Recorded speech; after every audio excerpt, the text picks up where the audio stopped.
இன்றைக்கி பாருங்கள் நம்ம ரசம் வைக்கிறது எப்படிங்கிறது பார்க்கலாங்க.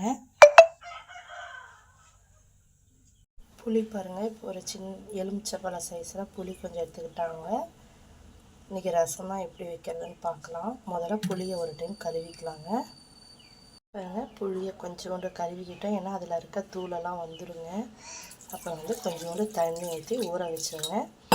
உங்களுக்கு உடனே செய்யணுன்னா கொஞ்சம் கல்லுப்பு கொஞ்சம் சேர்த்துக்கிட்டிங்கன்னா உடனே செய்கிற மாதிரி இருக்குங்க. இப்போ பாருங்கள், கொஞ்சோண்டு சீரகம் எடுத்திருக்கேன், ஒரே ஒரு வரமிளகா எடுத்திருக்கேன், அப்புறம் பார்த்திங்கன்னா மிளகு கொஞ்சம் எடுத்துருக்கேங்க. இதை முதல்ல கொஞ்சம் குறை நம்ம அரைச்சிக்கலாம் மிக்ஸி ஜாரில் போட்டு. ஆக்சுவலாக இதில் தண்ணி ஊற்றாம அடிங்க. நீங்கள் சீரகம் கொஞ்சம் நிறையாவே சேர்த்திங்க. சீரகம் ரொம்ப நல்லது. குழந்தைங்களுக்கு கொடுக்குற மாதிரினா இந்த மிளகாய் கொஞ்சம் ஸ்கிப் பண்ணிடுங்க. இப்போ பாருங்கள், சீரகம், மிளகு, பூண்டு, சீரகம், மிளகு, வரமிளகாய் மட்டும் பாருங்கள் இந்தளவுக்கு குறைப்பாக அரைச்சிக்கோங்க. அதுக்கப்புறம் இது கூட ஒரு 5-6 பல் பூண்டு சேர்த்துக்குங்க. இதை ஒரே ஒரு ஓட்டிடலாம்.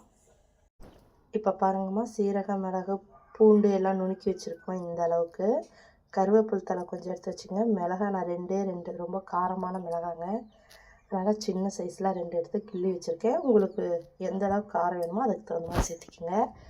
அடுத்தது பார்த்திங்கன்னா புளி பாருங்கள் நல்லா ஊறிடுச்சு. இதை நல்லா கரைச்சிக்கலாங்க.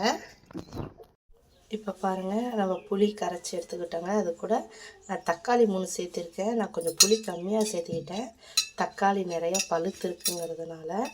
உங்களுக்கு தக்காளி 1 மட்டும் போதுன்னா புளி மட்டும் கொஞ்சம் சேர்த்துக்குங்க. இது கூட சேர்த்து பாருங்கள், இந்த மாதிரி நல்லா கையில் மசைச்சி விடுங்க. மிக்சியில் அடிக்கிறது உங்களால் முடியலன்னா மிக்சியில் ஒரு ஓட்டிக்கிங்க. ஓட்டி அந்த தக்காளி இது இந்த புளி தண்ணி கூடயே ஊற்றிக்கிங்க. நான் கையிலே பிசைஞ்சிருவேங்க, அதோட ருசியே வேறு மாதிரி இருக்கும். இப்போ பாருங்கள், நல்லா மசிச்சாச்சு. இந்த டைமில் உப்பு கொஞ்சம் சேர்த்திக்குங்க.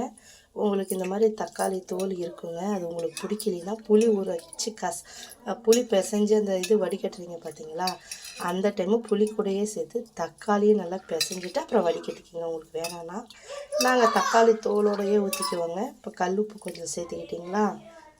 இப்போ பாருங்கள், மெயின் விஷயமே இதுதான். கொத்தமல்லி தழையை கழுவி இது கூடயே பார்த்திங்கன்னா நல்லா மசிச்சு விட்டுருங்க. சரிங்களா, அதோட ருசியே வேறு மாதிரி இருக்கும். நல்லா மசிங்க.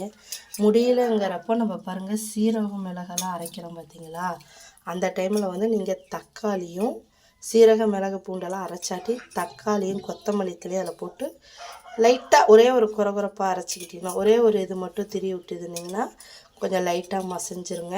அதை அப்புறம் இது கூட நீங்கள் தாளிக்கக்குள்ளே அதை போட்டுக்கலாம். ஆனால் நீங்கள் இந்த மாதிரி கையில் பிசைஞ்சு ஒரு டைம் செஞ்சு பாருங்கள், நல்லா இருக்குங்க. இதை பாருங்கள், இந்த மாதிரி நல்லா மசிச்சிட்டோம்னா கையிலேயே அந்த சாரெல்லாம் இறங்கிரும். இப்போ பாருங்கள், இந்த மாதிரி நல்லா மசிச்சாச்சு. இப்போ இது கூடயே ஒரு பிஞ்ச் அளவுக்கு மஞ்சத்தூள் சேர்த்துக்கலாங்க இதுலேயே. இப்போ பாருங்கள், பெருங்காயத்தூள் கொஞ்சோண்டு சேர்த்துருக்கேங்க, மஞ்சத்தூள் கொஞ்சோண்டு சேர்த்துருக்கேன். இதை நல்லா மிக்ஸ் பண்ணி விட்டுக்குங்க. அவ்வளோதாங்க. இனிமேல் தாளிப்பு எப்படின்னு வாங்க பார்க்கலாம். பெருங்காயத்தூள் ரொம்ப போட்டுறாதீங்க, ஒரு மாதிரி கசப்பு மாதிரி இருக்கும்.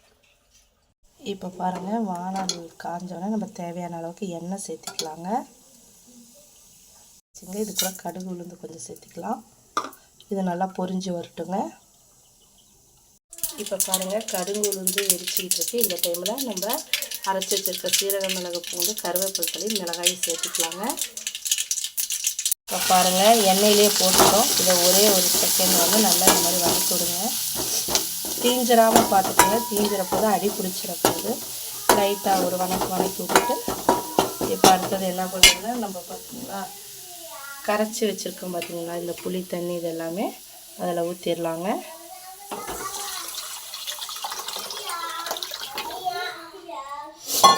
ஒரே ஒரு கலக்கு மட்டும் கலக்கி விட்டு உங்களுக்கு உப்பு, புளிப்பு எல்லாம் எவ்வளோ இருக்குன்னு பார்த்துக்கிட்டு, இல்லையா கொஞ்சோண்டு தண்ணி உங்களுக்கு வேணும்னா கொஞ்சம் ஆட் பண்ணிக்கோங்க.